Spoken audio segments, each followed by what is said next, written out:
Le pensophone. Écoutez, il y a tant à voir.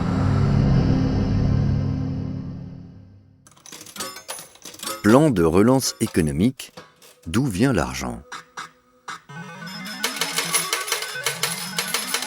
Face à la récession provoquée par la crise sanitaire, les pays ont mis des milliards sur la table. Comment cela fonctionne-t-il ? De Jean-Marc Daniel, professeur d'économie associé à ESCP Europe, économiste à l'Institut de l'entreprise, avec la revue L'Éléphant. Épisode 1. Alors que les mesures de confinement plongent l'économie dans la récession, deux acteurs sont présentés comme le recours ultime, seuls à même d'éviter la catastrophe. Il s'agit de l'État et de la Banque centrale. L'un comme l'autre multiplie les annonces de plans de soutien dont les montants astronomiques doivent fournir aux entreprises les moyens de leur survie et aux ménages l'assurance du maintien de leurs revenus. La question qui vient à l'esprit à l'écoute de ces annonces qui donnent le tournis est évidemment « d'où vient cet argent ?» Soyons clairs, il ne vient pas de nulle part. Il est en effet créé ex nihilo, au point que certains n'hésitent pas à parler d'argent magique. Chose importante souvent ignorée, le maillon essentiel de cette création n'est en fait ni l'État, ni la Banque centrale, mais le réseau de banques commerciales. Création monétaire.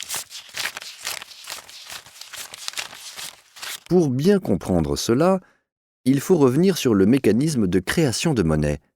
Pendant des siècles, la monnaie de référence était métallique, essentiellement de l'or.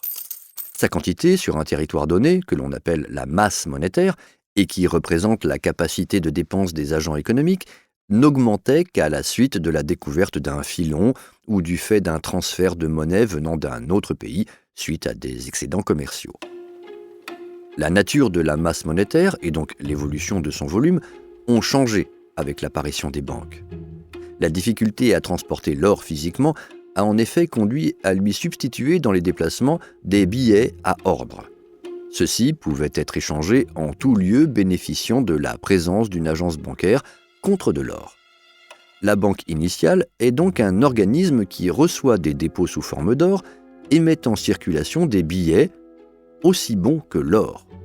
As good as gold, comme disent les Américains. À ceci près qu'elle se convainc assez vite qu'il est absurde de laisser inactif l'or qui s'accumule dans ses caisses. Elle le remet donc en circulation en le prêtant. Supposons qu'une banque reçoive 100 en pièces d'or. Elle émet ipso facto l'équivalent sous forme de billets. Puis sur les 100 reçus, elle décide d'en prêter 80 en or.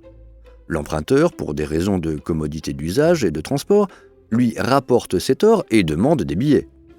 Il y a dès lors 100 en or à l'actif de la banque, tandis qu'elle a mis en circulation l'équivalent de 180 en billets. La banque recommence le processus et prête de nouveau une partie de l'or qui lui revient quasi instantanément. Ainsi, ayant reçu 100 en or, la banque reprête cet or successivement à diverses personnes, opérant systématiquement, pour des raisons de sécurité, une réfaction sur la quantité qu'elle remet en circulation. Elle reprête chaque fois gamma fois la somme qu'on lui a rapportée. Gamma, en grec, est comme C en latin, première lettre à la fois de crédit et de confiance. La quantité totale de billets qu'elle a mise en circulation est 100 fois 1 plus gamma 2 plus gamma 3 plus gamma, etc., etc. Soit 100 divisé par 1 moins gamma. Dans ce système, la quantité de billets en circulation, encore appelée monnaie fiduciaire, est égale à quantité d'or divisé par 1 moins gamma. Ainsi, pour l'équivalent de 100 en or, si elle reprête à chaque fois 60% de ce qu'on lui rend, elle aura mis en circulation l'équivalent de 250 en billets. Tout dépend donc de la stratégie de la banque. Si elle n'est pas prudente, gamma égale 1 et la quantité de monnaie fiduciaire qu'elle émet est infinie. La banque peut potentiellement prêter sans limite. Mais si elle est très timorée, gamma égale 0 et la quantité de monnaie en circulation est strictement égale à la quantité initiale en or.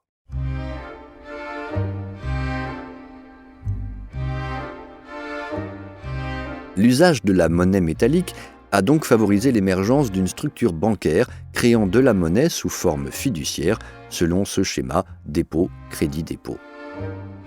En d'autres termes, l'or déposé à la banque permettait de distribuer des crédits aux particuliers ou aux entreprises, lesquels remettaient une partie de cet argent sur leur compte bancaire, et ainsi de suite. Ainsi, la masse monétaire créée était la somme de tous les équivalents or que les banques ont mis en circulation, de tous les engagements de fournir de l'or qu'elles ont pu prendre. Cet ensemble d'engagements se trouve inscrit à leur passif, si bien que pour calculer la masse monétaire, il suffit d'additionner les passifs des banques nets de leurs fonds propres. Ce mécanisme de création monétaire a connu une mutation dans les années 70. Il dépendait jusque-là de deux éléments, la quantité d'or susceptible de circuler, d'une part, et ce qu'on appelle les règles prudentielles, qui déterminent gamma, la part que l'on peut prêter sur la base de l'or qu'on a, d'autre part. Or, les accords de la Jamaïque de janvier 1976 ont éliminé l'or du jeu monétaire. Les banques ont alors continué, et continuent toujours, de créer de la monnaie selon un mécanisme de crédit, mais simplement sans l'adosser à un dépôt initial d'or. La séquence de la création monétaire, résumée dans l'expression anglaise « loans make deposits », est ainsi devenue « crédit, dépôt, crédit ». La disparition de l'or a en fait atomisé le crédit. Désormais, une banque prête non pas sur la base de sa surface financière, mais sur la base de la qualité des projets des emprunteurs. Pour qu'elle crée de la monnaie et réalise pleinement son métier, il lui faut attirer des entrepreneurs porteurs de projets rentables et non pas des déposants porteurs de ressources financières. La masse monétaire reste définie comme la somme du passif des banques, déduction faite de leurs fonds propres et des crédits interbancaires.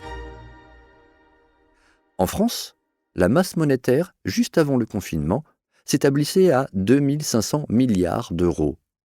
En Allemagne, ce montant était de 3 200 milliards d'euros. Aux États-Unis, il atteignait 14 500 milliards de dollars. Vous venez d'écouter le premier épisode de cette série. Retrouvez-en l'intégralité sur lepensophone.fr.